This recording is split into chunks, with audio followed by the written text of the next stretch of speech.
Brandon has to keep the flaps in all the time, and they're on the roll. First takeoff of Swampstol 2024. Brandon Korn rotates a bit late, jumps off the ground around 160 feet. Impressive indeed. Woo! Okay, that was cool. We're getting started. That's the first takeoff of the 2024 season for National Stol. Gotta love it, my friends. Oh, man, there's going to be thousands more. Thousands. But it's going to be cool. Now, here's Don Mickey. You mentioned that he walked in yesterday after he arrived. He walked past the booth, didn't even look at me, for one, but he had a certain swagger.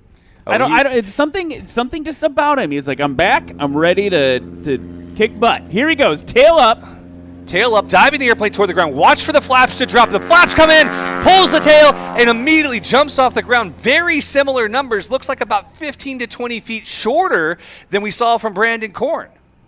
Brandon Korn's takeoff number is in with 149 feet. 149 feet, an airplane designed to take 6 of your favorite people in the world across the country with all the gear you might need, but it's not enough for Don Mickey with a 138-foot takeoff. And now Jason Brown on the roll. Eagle, Colorado, coming off around the 160-foot mark again. That wind's building, though, and we have that L-19, that bird dog from Lake Providence, Adam Plunkett at the helm. Adam Plunkett, over 30,000 hours of tailwheel time, so we'll see what he uses that experience for right now. That's a rarity right there, my friends. When you hear someone with 30,000 hours, usually you're talking to someone who's an airline pilot. Adam, he is not an airline pilot, and he pulls it off just over 100 feet. It could be less. I'm looking at 2 different markers. That left main stayed down longer than I think the judges are calling for, but we'll see what happens. And what's fun to watch is look at all these judges way down the field expecting longer scores. They were wrong. They're getting off the ground fast. Waiting for that score from Adam Plunkett to come in for the takeoff. Right now, Don Mickey with your best takeoff so far, 138 feet. Brandon Korn, 149. Whoa, Adam Plunkett with 116. Brandon's going to be frustrated about that one. That may have to go back to the booth. Obviously, race control will be watching carefully, making sure we get these scores exactly right. 116 feet in L-19 would be a record by at least 50 feet for National Stol. Absolutely incredible performance. Brandon Korn, full flaps, dropping it in, getting it slow. He knows this airplane. Watch for the power application. Coming in high alpha, pushing himself across that line, chopping the power, letting the tires do the work. He really makes that nose gear work. He's not afraid to put it in. He's happy with that one. You can tell by the burst of throttle there. And we did see, that was the first landing of competition. We did see a fair amount of sliding. It's not unusual in normal, let's call them dry conditions at National Stol, to have some sliding, some wheel lockup action, but maybe it felt like a little bit more. It did feel like more. And one interesting note on Brandon's airplane, that front shock is now a titanium frame. So he's reducing weight at the nose, doing his best to keep that aft CG that allows him to have more control in lower speeds. Don Mickey now, low and to your left, full flaps, dragging it in, low on the power. He is not going to make it past the line. That's a scratch. We're going to talk about the definition of what that is in just a little bit. Actually, Eric, let's hit up with some of the rule changes for 2024. We've got a little bit of time here before Jason Brown comes in. He's on short final right now. One of the big things that you guys did at National Stol first was a rule change for safety, additional safety. Can you tell me about that? 2 of them, actually. We wanted to enhance safety for our entire season for each of our pilots, so now we're requiring helmets inside the cockpit as the performance keeps increasing and we see more and more incredible race planes built. Helmets and shoulder straps are now required, and those are 2 of the biggest changes we made for the rules in the offseason. That said, though, Jason Brown now, really high alpha. Look at his nose up. He's looking down the bare corner of his windscreen, making sure he gets past the line. Watch for the power applications, the straight tail 182 alpha. It's a scratch. Oh, 2 scratches. These conditions are challenging. These pilots, generally speaking, are working to get at least 1 in the books. Brandon not caring as much if he has the best score for his first round. He wants to get a score on the books. Number 1 priority for Brandon. He did that, and so far he's the only one. But Adam Plunkett is right behind him in the bird dog.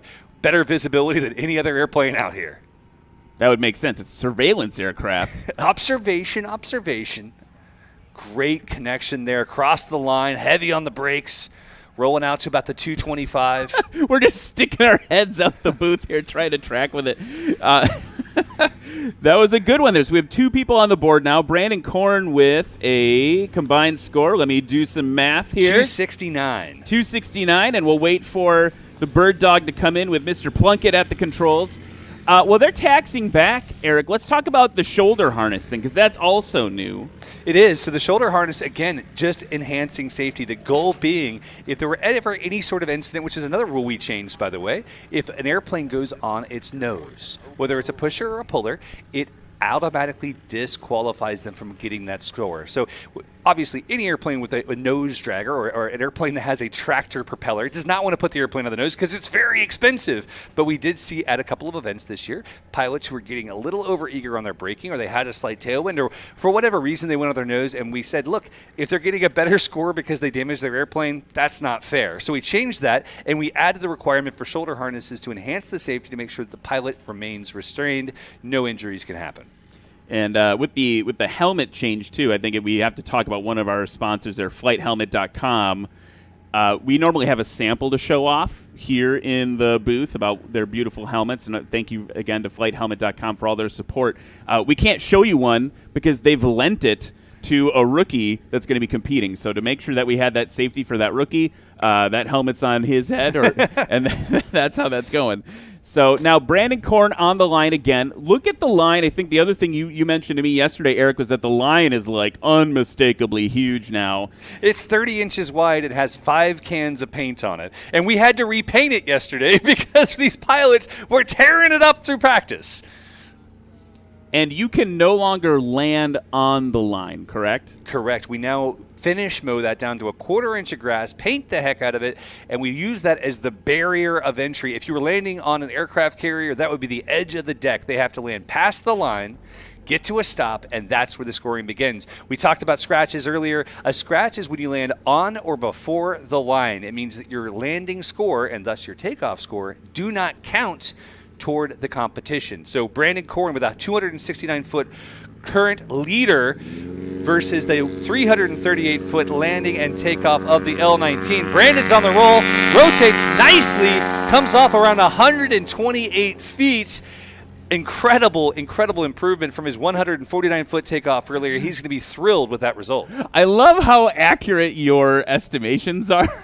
Hey, 128 feet. Oh, my God. Okay, Eric, that's you were pretty good, right? It was 127 feet. So I'm making fun of you for it, and there you did it. And then I was right. I'm not right very often. I've been married 15 years. I've learned if I have an estimation, it better be good. And that one I could just see where they were standing. Don Nicky now on the roll.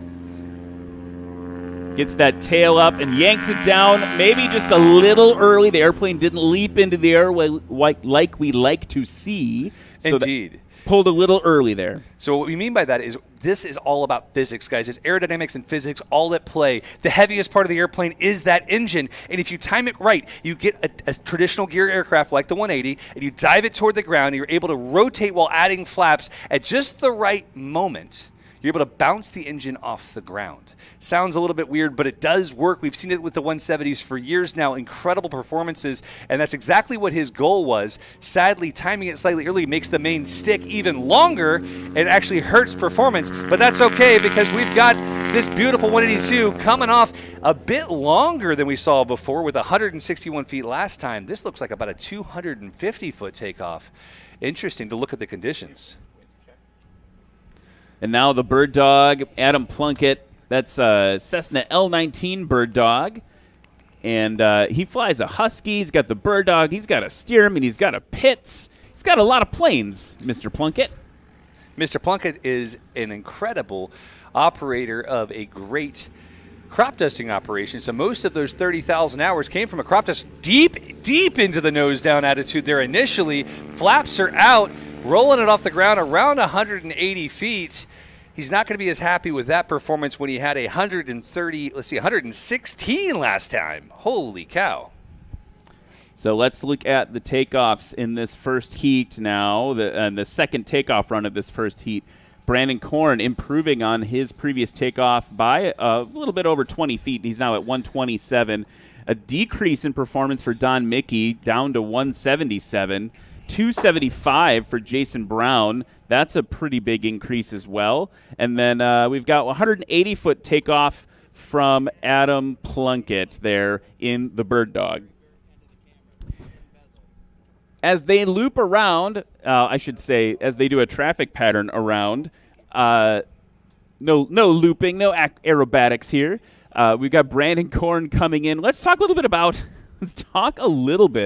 about like the parts of an airplane. Is there anyone here at National Stoll in Jennings, Louisiana right now that is new to airplanes? Give us a big cheer. No one wanted to admit it, that they're new to airplanes. So a couple of things. First, let's just talk about like the language of the airplane, right? Right now, we'll start inboard on the wing, the flaps. You see those control surfaces drop down. Those are critical for increasing drag and increasing lift. The ailerons are just outside. That's what does the rolling of the aircraft. And at the back, you'll hear us talk about the elevator. You can see it coming back there. Landing long. Woo! Heavy on the brakes. Vanes are locked up. Those are some new brakes he has with 10-inch wheels. So that's the elevator on the back. You saw him hanging on to that. That's what they call it, the elevator, because it elevates you. It controls your up and down, your pitch. Yeah. So you'll hear us talk about those terms. By the way, if you're watching online and you have a question, and you can do this from the crowd here in Jennings as well, throw a question up. We'll try to answer any questions you have about airplanes. I know a little bit. Eric knows a little bit. Together we know a medium amount. I'd say that I have a problem with wherein I can't forget anything about an airplane. Don Mickey now gliding across, gives up almost 100 feet before touchdown. He's not going to be happy with that performance.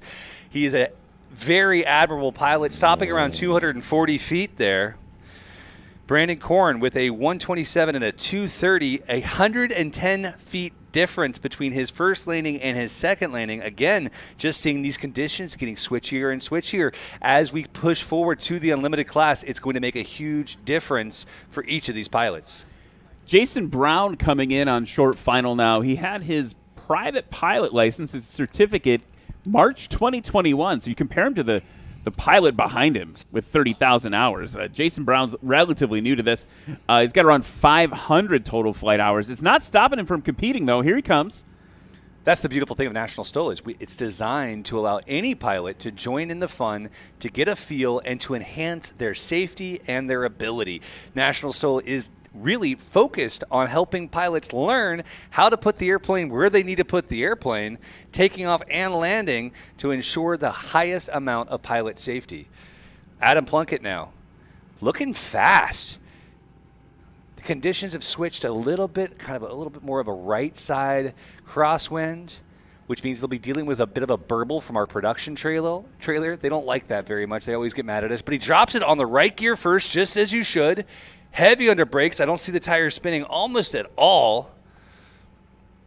Some of the pilots at the dinner last night were talking about how they're basically trying to simulate anti-lock brakes. They're like hitting and releasing because they realized it'll slow them down better than if they just ride them all the way in. It gives them a lot better directional control as well, which is important. You know, it's something you can be disqualified. If you lose directional control of your aircraft, it's very important for us to maintain that safety for both the pilots and for the line judges in the crowd. So as they taxi past us again now, Eric, there's two other little rule changes for 2024. I want to make sure that we communicate to people. Some of these are maybe more administrative, but registration closure time, that seems like just an administrative thing, but it's also a safety thing. It is a safety thing, which it sounds bizarre. We allowed registration all the way up until the morning of the competition, up until this year. And what we found was pilots pushing it to try to get to the location last minute, kind of pushing the edge of the weather, being a little less safe than they should be. So we made it a firm rule. 48 hours before registration closes, make sure you register early. And mind you, the pilots, if they have some reason they can't get there, they don't lose their money. It gets moved to another event, no big deal. But it's been a great thing for us because it allowed us to have the highest number of registrations in the history of National Stoll. 4 years of doing this, and we had 54 airplanes register early for the event, which is just fantastic. That's a huge number of planes. That's incredible. It beat our previous record by 10%. So we've got a great event lined up here at Swampstol 2024. Brandon Korn taking the line for his third and final time. Current best score of 269, leading the touring class. But we still have three pilots to see come out in the next heat. On the roll. Oh, it's really short. Woohoo! Previous best takeoff 149 feet. This one looks to be about 145. Not to get too specific on you there, Ryan. Well, we'll see if you're right. Don Mickey, best so far, combined score of 428. That was his last run because his first one was a DQ for scratching. And who just got that exactly right? 145-foot takeoff there for Brandon Korn. I don't know. This feels rigged. It feels like I've watched too much Stoll in my life. Don Mickey now on the roll. All right, what's it going to be, Eric? Watch for the flaps. Pulls early again, getting off the ground about 169 feet. Maybe earlier, I'm seeing two different people on the line. That looks like they may be judging it at about 155.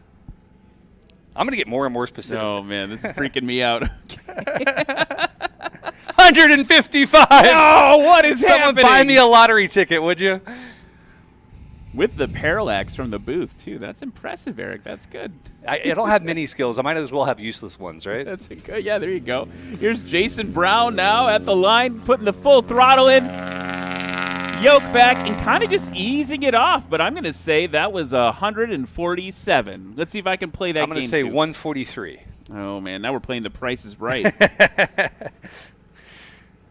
I hope the whole crowd is as well, as we see Adam Plunkett taking the line in that beautiful bird dog, using an interesting strategy here. He's lined up on the far right side of the runway. Flaps are already in. Things that we watch for and really start to understand. It looks like I won in the championship, 142 feet there for the previous pilot, but Adam Plunkett pulling it off sub 150. I can't believe 143. All right. So the last thing, we've got a few minutes here while look at Brandon Korn. It looks like he's hovering in those flaps, those inboard controls all the way down. He's got it very stabilized. He's controlling, and by the way, this is the thing people maybe don't realize. You control your speed with pitch and your altitude with the throttle. Absolutely. It's the opposite of what you would think. He's modulating all those things together to come in on this perfect glide path. Looks a little high, but now diving towards the ground. Hear the burst of throttle. He's well over the line. Gave up a little bit there. Sliding. Done. If the crowd can see us, we're over here in this trailer, and you'll watch every time an airplane goes past us, we're out the window like this, just like you guys. Thank you all for being here. Admirable performance from Brandon there with a 211-foot landing, 145-foot takeoff, still not besting his first run with a combined score of 269. And currently in third place, Don Mickey with a score of 428, now on low approach to your left. A little bit different glide pattern than we saw from the previous pilot. Just across the line, heavy under braking, full aft elevator. Gets it stopped. Sub 225. Eric, let's talk about the last kind of talking point about the rules for everyone that's new to this, or maybe you're a longtime viewer of National Stoll. Talk to me about the annual points and how that works for the whole season. We're going to be in a ton of places this year. Places this year, consistently growing year after year. Our goal is to bring National Stoll to as many communities as possible because we fill the hotels, we fill the restaurants, we get let the world see different parts of America than they ever would otherwise. And part of that journey was to add a National Stoll points series. We did this last year, and we've actually augmented it this year to make it even more fair for the pilots. But basically what happens is you come to this event, you take first place in your class, and you get 25 points. You take second, you get 18 points. And each of those points, fantastic performance here from Jason Brown, put it just across the line. Those annual points build up to our annual championship, which this year is in Sulphur Springs, Texas, presented by Legend Cub.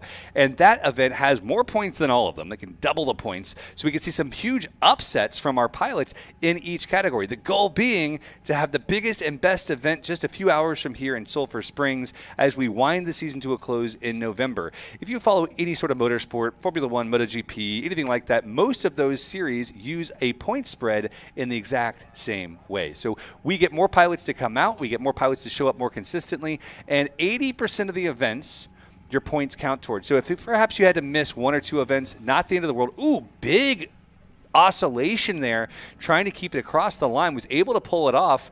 Impressive work there from Adam Plunkett. Anyway, I'm talking two different things at once. The annual points is a great race. It's a great way to see pilots become more consistent and join us for more events. And we see a lot of contention as we get closer and closer to the end of the series. It's a great time, and that final event now matters more than ever. Adam Plunkett getting ready to hop off the runway there. And that is going to be the end of the first heat of the touring class. Let's look at the scores right now coming into that. Currently in first place, you've got Brandon Korn from Hearn, Texas, 269. Adam Plunkett there with it's also his. I wonder if the wind was a little bit stronger on that first run, 338. He had an incredible takeoff there with 116 feet, besting Brandon's by almost 40 feet. I mean, it's an incredible takeoff there for Adam in that first round. Second, after that, after Adam, we go jump right over to Don Mickey, holding on to third place with a score of 372. And then our friend from Colorado, Jason Brown, with a 450. So we're going to go over to a commercial real quick, and then we'll be back for more Stoll action with the second heat of the touring class here at Swampstol 2024.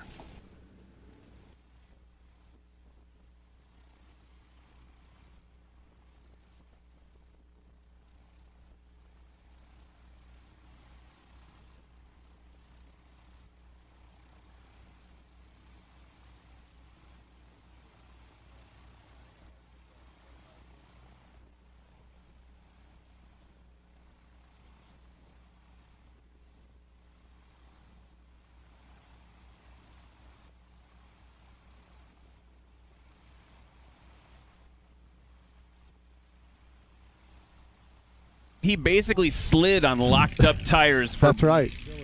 With a professional commercial pilot. Here goes Brandon Korn. Oh, dragging the tail. What is going on? That was a nice one. It's where all our broadcast communication stuff happens. They're the official trailer sponsor of National Stoll. They provided that for us. Here's Brandon. Brandon, nice one. Digging the tail in a little bit. Look, he's picked up mud. He's got mud packed in his tail hook. Nice. Nice. Here's Jeff Pohl again. Tail up, tail down. Nice. These are incredible performance today. That low density altitude, covering it in. Got those flaps dropped. Love seeing those bush wheels. A little bit of a bubble up. Easing it off. Right on the line. Thumbs up. Get it short. Get it stopped. Sub 75 feet. That's what I'm talking about. I want to talk about something for a second. That's what I'm talking about. We're starting to get. There he goes with the tail up. Here's Brian tail Steck. down. Still not breaking that 50-foot barrier that we had from. Here comes Brian Steck. Got it touched down real nice. A little bit of brake fade. When we measure from the furthest away main. Because there's some other factor that it affected. Didn't harm him at all there. That's right. That's right. So wow. you notice Rick's gear is sitting right in front of that belly pod, and that belly pod might be changing the way the air goes around that gear. And see which way the air is actually going. Here's Rick Boardman now coming in. Watch him plunk it. Oh, right on the line. Very Thumbs good. Lexi up from says the line good. judge. Lexi says good. Look at that. He's winding up that turbo. Off he Now, goes. man. Ladies and gentlemen, this is the part of the event that's like a drag race. Total was His 77. Total 77. Here's Steve Henry now hanging it on the prop. Got that Putting that nose tail up. down right on the Holy- line. Oh, Oh! you got to be kidding me. That I laugh. My job sometimes is to come here and scream. It is his job indeed.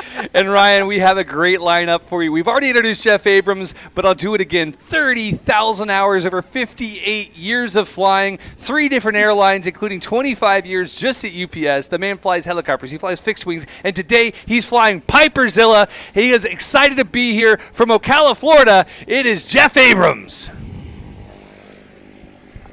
Next up, in a Maule. By the way, we've got 2 Maules back-to-back in this heat. Jay Holt in a 1978 Maule from Bogalusa, Louisiana. I have no idea if I was told yesterday I pronounced that incorrectly. In the crowd, you can probably also say I pronounced it incorrectly. Anyway, Jay Holt from Louisiana. He's got elevator gap seals. He's been doing this since 1984. And he's LSU grad with a degree in vet medicine. So he's one of your local boys. Give him a round of applause for Jay Holt. Jay Holt, the father of the chief engineer for Kissick, or however you want to say it, the best dadgum coolers you've ever seen. The only coolers designed and built by engineers for the greater good. Incredible amount of thought goes into these. And now back-to-back, these incredible Maule 235Cs, the same year, different paint jobs. That's it. They're the same dadgum airplane, right? These is going to be a beautiful test of pilot skill. John McCardle hails all the way from Omaha, Nebraska. He's a newly licensed pilot, 1 year of flying experience. He is working to enhance his pilot skills. He's doing a great job of it here. He's got those 29-inch Dessers. At least that's what it says on here, but I'm seeing some Bush wheels. I think those are 31s. We've got a great airplane and a pilot who impressed the heck out of us with his improvement. John McCardle from Omaha, Nebraska. Put your hands together for John. So as we tee this up, let's check the weather now. Wind's a little bit stronger, but that crosswind has changed 10 knots from 0 to 0. Altimeter 03005. They say the turf is wet, and of course the temperature 15 degrees Celsius, which in American means it's nice outside. Density altitude, I think I saw, was like 65 feet. Density altitude there is a calculation based on all the conditions of where we're at. Green flag, it's time to go with Jeff Abrams. Jeff is a consummate professional, great guy. Love watching him fly no matter what he's flying. And with Piperzilla, this airplane is one of the airplanes most considered as a training aircraft. It's the everyday airplane you could take anywhere. It's a Piper Cherokee, but his is a little bit different. He's built this for Stoll. And when you see him come in and land with those beautiful wheel pans, throwing mud all over the place because he can, the brakes are locked up, he uses this airplane to the nth of its abilities. Expect to see scores somewhere in the 400 to 500 foot mark. He has got a lot of experience, and he's putting it all to work right now on the roll in Piperzilla. Getting up to speed, yoke back, and he's off. I will not try to guess that one because it's on the other side of the trailer, but impressive takeoff for any Cherokee. I tell you, watching Jeff fly this airplane all over the country, no matter the density altitude, is always impressive. And then we jump into seeing Jay Holt, his first competition with us, I believe, ever, in the touring division, flying the exact same airplane as John McCardle. It's going to be really unique to see how their performances differ. I see VGs on the wing. I see a lot of ability from over 30 years of experience rotating and off the ground, sub 250. Looked like about 224 feet, just to get specific with it. John McCardle now on the line. Jeff Abrams' first takeoff, 309, and Jay Holt, Eric, I don't know how you're doing it, 223 feet. Are you getting it? Is someone in your ear from the line giving you the scores before they pop up on the spreadsheet for us? Because I think that's what's happening. Again, someone buy me a lottery ticket. We got John McCardle on the line, ready to rock deep into the nose. Holy cow. So much performance off the ground earlier than any line judge thought. That looks like about 112 feet. Okay, here comes Jeff Abrams now on final. The Cherokee, admittedly not an airplane I think most people think of for bush flying, but it is quite capable, especially if you fly it by the book. And he does that indeed. You saw a steep approach, clean and clear across the line, getting those numbers on, hard on the brake, sliding across the ground, throwing mud. And my number for John was exactly right again. I need to buy a lottery ticket. 112-foot takeoff for John, trouncing the competition. That is the shortest takeoff we have seen yet, by 4 feet, beating out Adam Plunkett's in the first heat. 112 feet versus Jay Holt with 223. Same airplane, very different techniques. If you're Brandon Korn watching this right now after putting down the best run so far of 269, what's going through your mind? You have to start worrying about the rookies, right? John McArdle joined us late last year as a rookie, came in strong. We saw his initial numbers, 400, 500, 600 feet combined scores, and then by the end, by our season end, the man was throwing numbers we couldn't believe. His takeoffs improved radically. His skill on landing improved radically. And again, he's a new pilot. This is a man who is coming into this knowing that National Stoll and performing this way, practicing for this, will make him a better pilot in every area of his life. He has a great Instagram called Fly to, the number 2, Field Number 2, Fork. Fly to Field to Fork. If you want to follow along with what John McArdle is doing with this airplane, he bought it because he wanted to take it hunting. He wanted to be able to load out whatever elk, moose, antelope he could, and he is doing a great job. Jay Holt now, that beautiful M235, across the line, big bounce, getting heavy under braking there. Always a careful balance with braking on a tail dragger. You've got to have that yoke or stick full back to counteract the braking action. You can see pilots modulating that. Did a really nice job of doing that in that landing there. John McArdle now on final. At our championship last year, he actually won the Acme shocks. So I don't know if they're on the airplane or not yet, but that would play hugely into how this airplane performs on landing, because the difference between shocks and bungees is enormous. Those shocks will just deplete all the energy out, whereas the bungees want to return back to their original form and often force the aircraft up into the air. So seeing if he's running shocks, it will make a difference. And this could be a major competitor for Brandon Korn. Takeoff, as a reminder for John McArdle, was 112 feet, which bested Brandon Korn's best takeoff by 127. Yeah. He looks fast, though. Waiting for the rest of the flaps. There they are. Slowing it down across the line, safe. Again, a nice bounce, heavy on the brakes. Keeping it balanced there, and he's stopped. It looks to be just over 200 feet, which should keep things safe for Brandon Korn. But we've got two fast movers on runway 31. Smoke is on. Your beautiful S&J and T6 Texans. We love this aviation community here in Louisiana. It just feels like you're coming into an air show. They're like, hey, you guys we'll just say hi. We're just going to pop some smoke, say hi real quick. What's going on down here? You guys doing a thing? We are doing the thing, and we're glad to have them as a part of it. This airport is bustling, and I want to say a huge thank you to all of our volunteers, but especially our air bosses. Combined over 70 years of Oshkosh and Sun and Fun Tower experience. These guys are the best, and they are out here working hard to help pilots deconflict and do their very best to stay safe. Awesome to have them. To each of our volunteers, though, over 400 volunteers at National Stoll last year. This is a volunteer organization. We do this because we love watching people fly. We love watching people improve their skills. And here we are again, another year, another adventure. Here we go with round 2 of our Bravo class in touring. So if you're keeping, you wanted to know what happened with John McArdle, he's currently in second place with a combined score of 314. So Brandon Korn currently hanging on to first. Adam Plunkett down into third. Don Mickey still, I guess also down into fourth now. Impressive numbers from John McArdle. Jeff Abrams off the ground. Looking forward to seeing that result. His previous takeoff, 309 feet.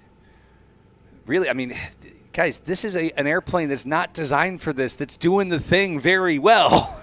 I mean, I want to put in perspective, right? Like, I fly a 172. I'm not taking off in any of these distances.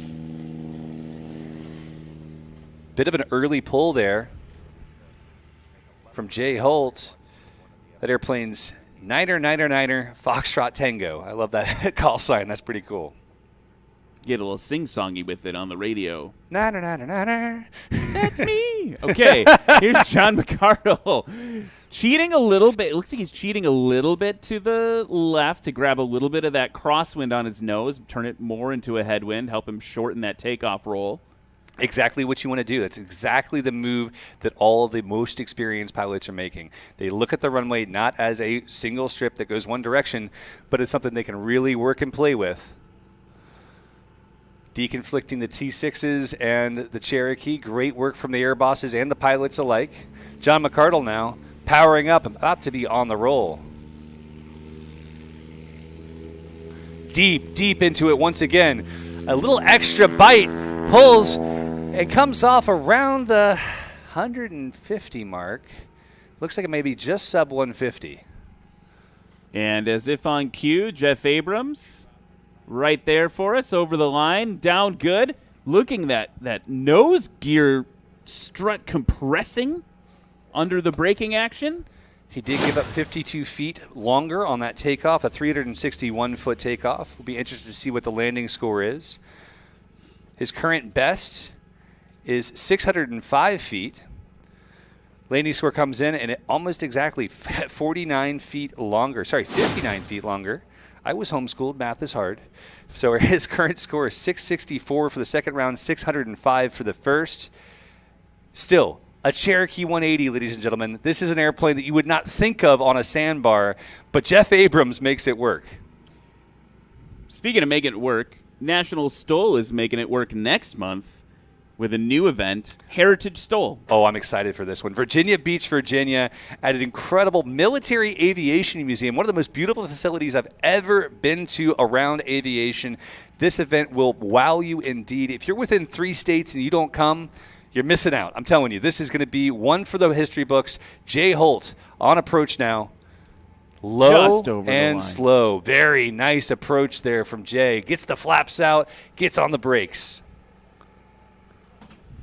Solid performance from Jay. His previous landing of 287. This one looks similar, but a bit shorter.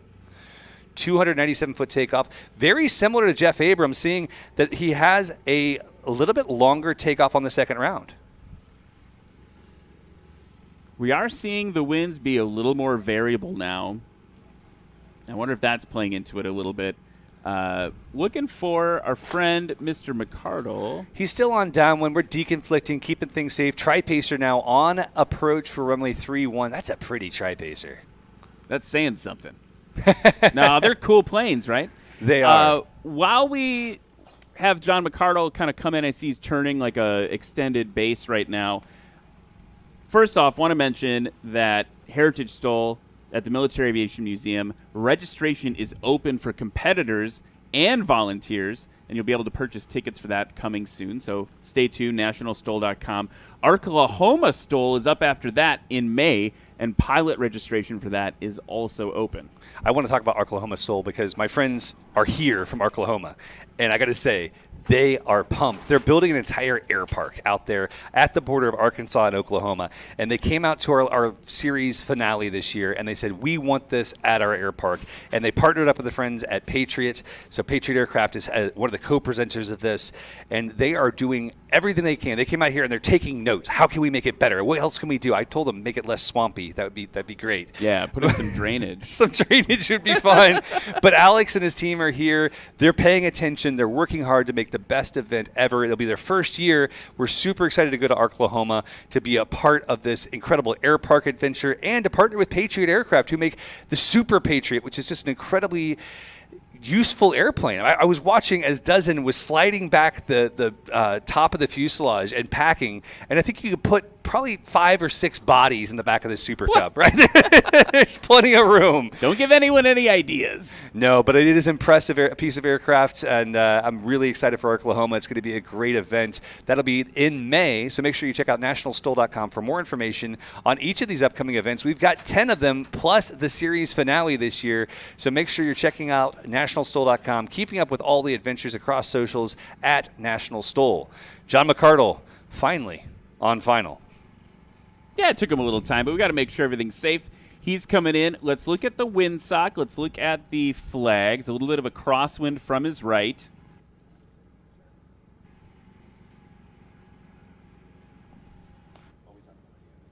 Tail very low. Very low.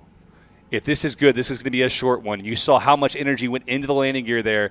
This might take it. His takeoff was much longer, 172 feet, giving up 60 feet, almost exactly like his competitors, Jeff Abrams and Jay Holt. Each of them 60 to 70 feet longer in takeoff for their second round. But that landing was short. Yeah, only gave up like 5-10 feet, it looks like, over the line. Exactly what he needed to do to really make Brandon Korn start to fear for his position.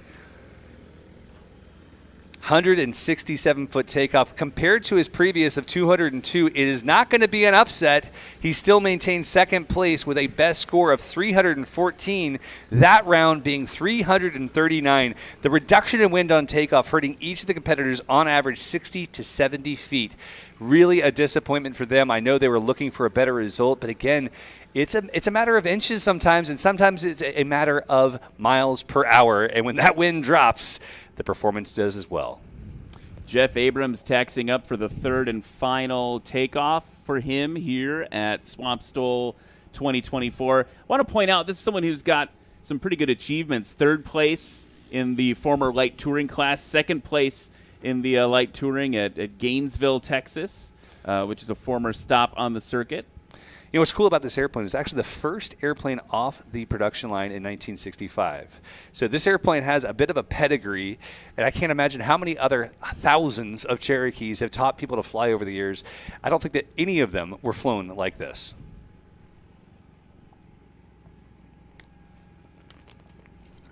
Green flag coming, waiting for release from our race control. Here it is. Releases happen on the roll. Piperzilla.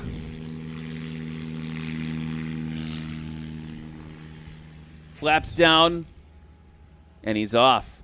One of the cool things with the Cherokee, when I've flown one a couple times, a lot of pilots have. It's oftentimes part of your training. It's got manual flaps, which is really desirable in STOL because you can modulate them exactly how you need them. You can apply them very briskly, like we just saw Jeff Abrams do. And it saves you the drag initially. That's where Brandon Korn really struggles because he has the electric flaps, which it really is a major issue in his acceleration. So the fact that Brandon's currently leading with electric flaps and a nose wheel is an impressive thing indeed. But Jay Holt is on the roll, pulls a bit early, sticking. Looks like he's off around 231 feet. I'm going to keep getting specific. This is fun. That's good, yeah. So Jay Holt currently in sixth place with the best score of 510. And now John McArdle, your second place holder with 314 feet combined. Working hard, wanting to take that trophy. I know that if he were to take that trophy from Brandon Korn, it would be a party tonight for everyone but Brandon Korn. But Brandon is like literally the nicest guy on the circuit, so he'd probably celebrate with him. He's also my ride home, so I hope it's not a sad ride home. Jeff Abrams now getting ready to turn base to final.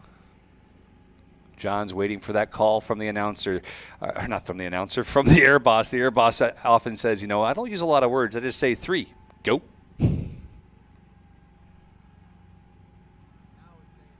Jeff getting closer. Those landing lights are looking bright. But here goes John. Power is in. Secondary power headed coming right up. This may be a go-around from our other aircraft. Nope, he's clearing the runway. And Jeff Abrams going around for safety, so we'll see his final landing of the heat in a moment. Offsetting to the right. Exactly as we brief it, we like to have these pilots know that going around is never a bad call. When we get things a little bit too tight, we just take the opportunity. What's that song, You Can Always Go Around? I will not sing it. I will not do it. So, hey, while we've got some folks in the pattern right now, we got to talk about some people that are supporting us. First and foremost, if you're here in Jennings, you got to check out the merch tent. I think we actually have a shirt that we can show you. There we go. Oh, here we go. Here we go. It's purple, guys. We're in Louisiana. You got to have the purple shirt. You can pick one of these up at the merch tent right over there. I think they're also going to be for sale. Nationalstol.com. Nationalstol.com. Check them out. Couldn't make it, but I love that. It's go time, y'all. It is go. Come on. It's go. It's go time. So that's a cool thing. Go check them out. Other people you can check out here. We got Red Tag Art here. Let's show them something from Red Tag Art right after this landing from our friend in the mall, Jay Holt. Getting that tail nice and low. Just over the line, only giving up maybe, 25, 30 feet. I'm not as specific as Eric. Getting it stopped. He's got the little bit of the boop at the end. That's the technical term on the Stoll circuit. You heard it first from me.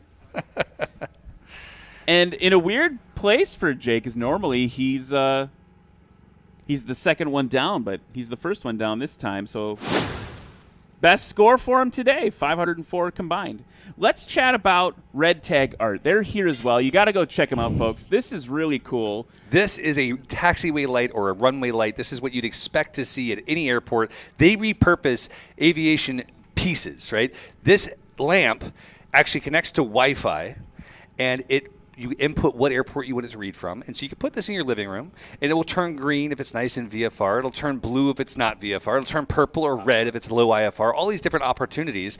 And it's really a cool light. And it's a taxiway light, but it connects to Wi-Fi, which is the coolest thing. That's so cool. There's one other thing I think we got time to show from them that this was really cool. This also taxiway light, but there's something in the top. It's a candle, guys, and it smells like a new Piper. I thought it smelled a little bit like a certain aviation fuel. Well, there's two. So you've got new Piper smell or new jet smell, and you've got Jet A. So pretty cool to see that they are bringing different types of unique home modifications, really home cool. furnishings. John McArdle now on your left, looking fast. Wait for him to pitch up. He seems to have a tendency in those last 10 feet to start pitching up more and more. There it is right there. Elevator's coming up. Gets across the line. Heavy under braking. Watch those bush wheels lock up. Get your hands together for an impressive display there from John McArdle. John's in an interesting spot right now. His first takeoff was his best. His last takeoff, 149 feet, and we're literally watching the score come in right now. 180-foot landing. Comes to a total of 329. He does lock up second place currently, unless we see really magic happen. It would have to be magic because the takeoff for Jeff Abrams was 344 feet. That does mean that we have locked up second place for John McArdle, a newcomer last year, now holding second place at the first event of 2024 for National Stoll. Incredible display there from John McArdle. Jeff Abrams now coming in. The other thing that occurs to me is the king stays at the top.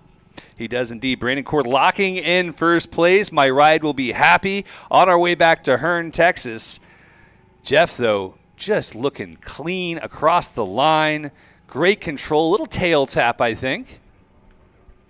Heavy on the brakes.